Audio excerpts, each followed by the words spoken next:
Star hero Kamal Haasan తన పేరు, photo గుర్తింపులను అనుమతి లేకుండా వాణిజ్యపరంగా వాడుకోవడాన్ని వ్యతిరేకిస్తూ చెన్నై హైకోర్టులో కేసు వేశారు. దీనివల్ల లైసెన్స్ లేకుండా తన గుర్తింపును వాడేవాళ్లు చట్టపరమైన చిక్కులను ఎదుర్కోవాల్సి వస్తుంది. సినిమా, రాజకీయం, నిర్మాణ రంగాల్లో బిజీగా ఉన్నాడు స్టార్ హీరో కమల్ హాసన్. ఆయన తాజాగా తీసుకున్న ఒక చట్టపరమైన నిర్ణయం అందరినీ కలవరపెడుతుంది. చిన్న వ్యాపారం నుండి పెద్ద వ్యాపారుల వరకు అందరినీ ఆశ్చర్యపరిచింది. తన అనుమతి లేకుండా తన పేరు, ఫోటో గుర్తింపులను వాడే వారిపై ఆయన చెన్నై హైకోర్టులో కేసు వేశారు. చెన్నైకి చెందిన ఒక private company Kamal Haasan photo, ఆయన సినిమాల్లోని ఫేమస్ డైలాగులను టీషర్ట్లపై ప్రింట్ చేసి అమ్ముతోంది. దీనిపై తీవ్ర అసంతృప్తి చెందిన కమల్ హాసన్, నా కష్టంతో వచ్చిన గుర్తింపును నా అనుమతి లేకుండా వ్యాపార లాభం కోసం వాడుకోవడం చట్టవిరుద్ధం అని కోర్టును ఆశ్రయించారు. ఈ కేసు ద్వారా ఇకపై టీషర్ట్లే కాదు, టీ గ్లాసులు, టీ చైన్లు, పోస్టర్లపై కూడా తన గుర్తింపును వాడకుండా నిషేధం కోరారు. సాధారణంగా చూస్తే ఇది చిన్న విషయంగా అనిపించవచ్చు, కానీ దీని వెనుక ఉన్న కారణాలు చాలా ముఖ్యమైనవి. ఒక వస్తువుపై నటుడి ఫోటో ఉంటే ఆ వస్తువును ఆయనే సిఫార్సు చేస్తున్నారని ప్రజలు నమ్మే అవకాశం ఉంది. ఇది ఆ నటుడి ఇమేజ్ కు భంగం కలిగించవచ్చు. ప్రస్తుతం ఏ కాలంలో ఒకరి గొంతు, ముఖంతో ఏదైనా సృష్టించవచ్చు.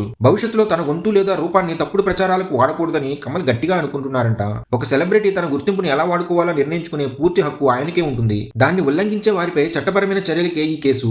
ఈ కేసుతో ఇకపై లైసెన్స్ లేకుండా కమల్ హాసన్ పేరు, ఫోటో, లోకనాయకుడు అనే బిరుదును వాడితే చట్టపరమైన చిక్కులు ఎదుర్కోవాల్సి వస్తుంది. చిరంజీవి, పవన్ కళ్యాణ్, ఎన్టీఆర్, అమితాబ్ బచ్చన్, రజనీకాంత్ లాంటి స్టార్ హీరోలు, నటులు ఇప్పటికే ఇలాంటి రక్షణ పొందగా ఇప్పుడు కమల్ హాసన్ కూడా ఆ జాబితాలో చేరారు. ఇకపై దుకాణాల్లో లేదా ఆన్లైన్ లో కమల్ హాసన్ కు సంబంధించిన వస్తువులు అమ్మే ముందు సరైన అనుమతి ఉందో లేదో చూసుకోవాలి. లేదంటే కోర్టులో చిక్కుల్లో పడతారు. కమల్ హాసన్ తీసుకున్న ఈ నిర్ణయం అభివృద్ధి చెందుతున్న డిజిటల్ ప్రపంచంలో ఒక కళాకారుడి శ్రమను, గుర్తింపును కాపాడడానికి చాలా ముఖ్యమైనదిగా భావిస్తున్నారు. ఈ కేసు విచారణ చెన్నై హైకోర్టులో త్వరలో జరగనుంది. దీనిపై ఎలాంటి తీర్పు వస్తుందో చూడాలి. అయితే ఈ విషయంలో కమల్ కు అన్ని వర్గాల నుంచి ఫుల్ సపోర్ట్ లభిస్తుంది. ఇప్పటి వరకు ఇలాంటి కేసులు వేసిన స్టార్స్ కు పాజిటివ్ గానే తీర్పు వచ్చింది.